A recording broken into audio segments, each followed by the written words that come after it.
Space, the final frontier. The phrase has been synonymous with space exploration and the spirit of adventure and discovery associated with it.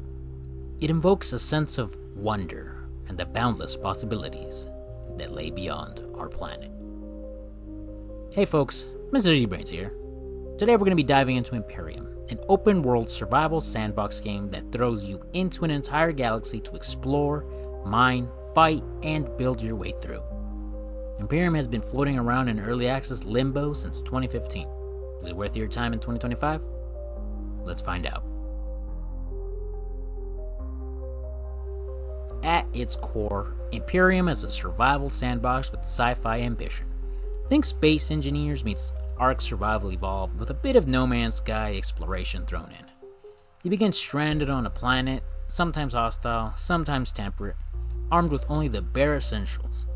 You'll need to gather basic materials like iron, copper, silicone, and promethium to craft machines to build bases, small vehicles, and eventually full-blown capital ships.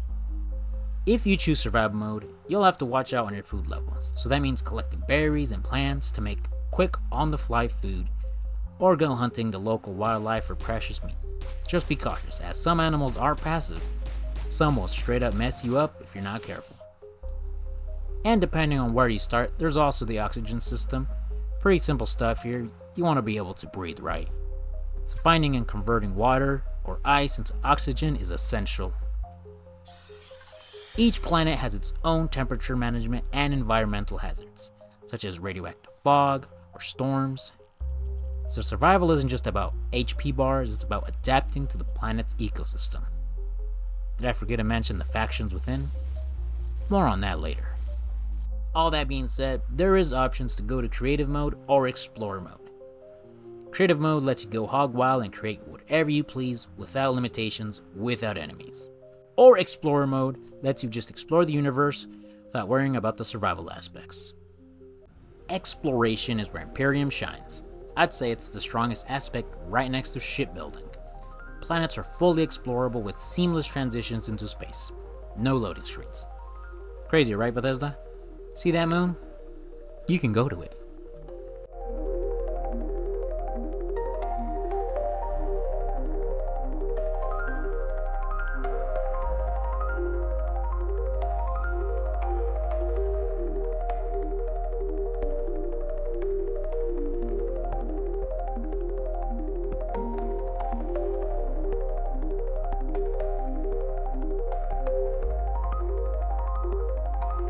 Want to take off from a desert world and land on its orbiting moon? You can. Want to park a massive ship in orbit and drop down in a small vessel to explore and recon? Go for it. With over 10,000 star systems, there's plenty of planets and POIs to keep you engaged. And space isn't just empty, it has asteroids filled with rare materials that you will want to get your hands on, or space stations, abandoned wrecks, all with plenty of goodies and valuables. Some sectors even have ships and enemies flying about. The universe feels alive and not all empty and void of life, which is a big plus in my book. The freedom to explore the universe is yours. The building system is voxel-based, so it's incredibly flexible. Bases, vehicles, space stations, everything can be constructed block by block, with attention to aerodynamics, power distribution, and thrust balance. Want to build a Millennium Falcon knockoff? Maybe a flying cube with guns? It's all possible. The only limitation is your creativity. And don't worry if you're not creative enough, the game has plenty of blueprints already within the game for those who want to experience the exploration parts more. But for those builder folks, this is a shipbuilder's paradise. And the community has made some pretty impressive stuff. My guy made the entire USG Ishimura from Dead Space. Like, it's not the whole thing, obviously, but this thing is huge and explorable. Or the Normandy from Mass Effect. Now that's flying in style.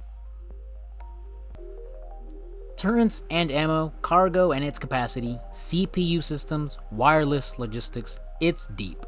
But fair warning, it's also a little complex.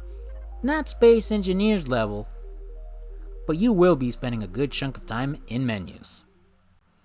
Combat in Imperium comes in two flavors, PvE, PvP.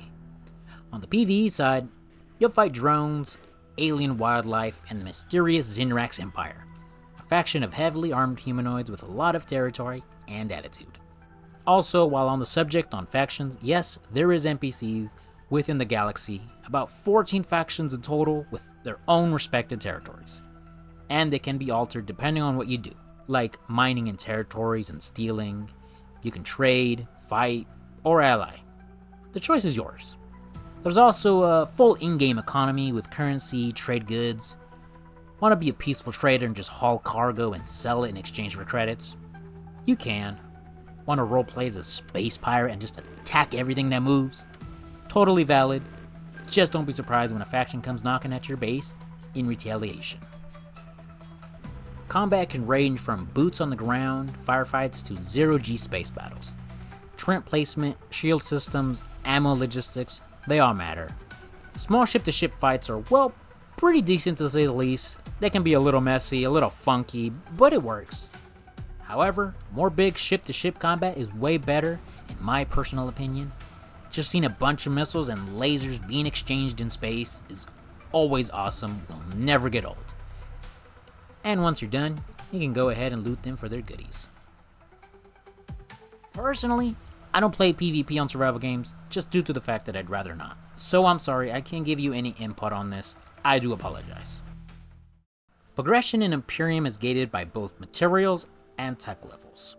You gain XP through exploration, combat, and crafting, which unlocks new items in the tech tree, and you get to choose and pick where to spend your points.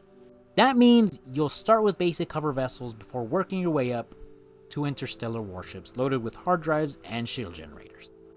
Later in the game, CPU limits and weight and mass physics come into play, making ship design a real engineering challenge.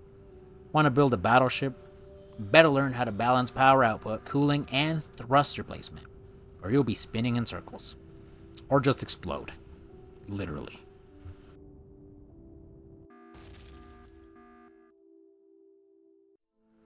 So you're probably asking yourself, what's the catch? First, the visuals. While subjective, while functional, the graphics are dated by 2025 standards. They get the job done, but don't expect any Starfield level of fidelity here, and that's kind of giving Starfield a little bit too much credit, honestly. Personally, the graphics remind me of old Xbox games sometimes, so it wasn't much of an issue for me. Second, the interface. Holy moly, it's cluttered and non-intuitive for new players. The HUD is really bad in some areas and needs improving. Third, the sound. Oh my god, the audio levels are all over the place. Some creatures will scream at the top of their lungs when dying, which can be loud. The thrusters, loud. Some gun sounds loop terrible or just cut off. All this being said, there is 3 volume controls: music, ambience, and the one main sound, which is it. What the hell is this? Fix the audio levels or give the player some more volume settings. Fourth, bugs. Imperium has improved a lot, but it's still an indie project at heart. Expect occasional jank, texture glitches, physics oddities, AI getting stuck, you name it. Personal nitpicks here, the game animations need work. Jumping, running, swimming, even sitting down in chairs. Reloading, no eating animations whatsoever. Just to list a few, just a little nitpicks here and there. All that being said, it's still an indie project with a small dev team, and sometimes you gotta sacrifice a level of quality for content.